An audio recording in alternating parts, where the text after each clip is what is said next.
update ng bayan, maasahan anumang panahon. Magandang araw po sa ating lahat. Narito ang update sa lagay ng panahon ngayong araw ng Lunes, May 13, 2024.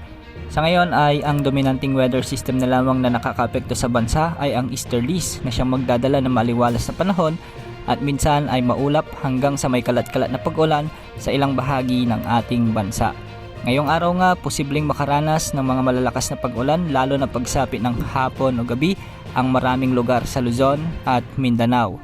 Posibleng makaranas ng mga thunderstorms ang bahagi ng Northern Luzon kasama ang Ilocos Norte, Abra, Apayao, Mountain Province, Kalinga, Benguet, Ilocos Sur, La Union, Pangasinan, Tarlac, Nueva Ecija, Zambales, Pampanga, Bulacan at posible rin dito sa Metro Manila.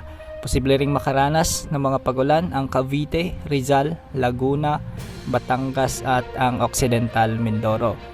Posible rin ang pagulan sa bahagi ng Quezon at Camarines Norte, pati na rin sa southern at central portions ng Palawan. Sa Visayas naman, posibleng makaranas ng mga pagulan ang ilang bahagi ng Antique, Negros Occidental at ilang bahagi ng Cebu. Sa gabi naman, posibleng makaranas na ng mga pag-ulan ang bahagi ng Leyte at Samar provinces.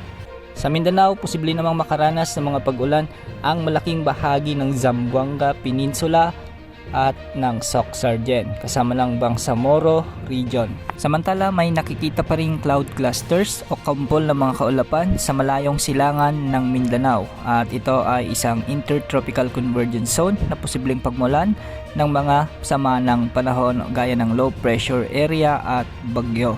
Ang intertropical convergence zone na ito ay posibleng lumapit pa sa ating Philippine Area of Responsibility at hindi naman inaalis ng pag-asa ang posibilidad na may mabuong sama ng panahon dito at posibleng lumapit sa ating bansa sa mga susunod na linggo. Sa ngayon, wala namang nakikitang anumang sama ng panahon na posibleng lumapit sa ating bansa sa loob ng 3 hanggang 5 araw.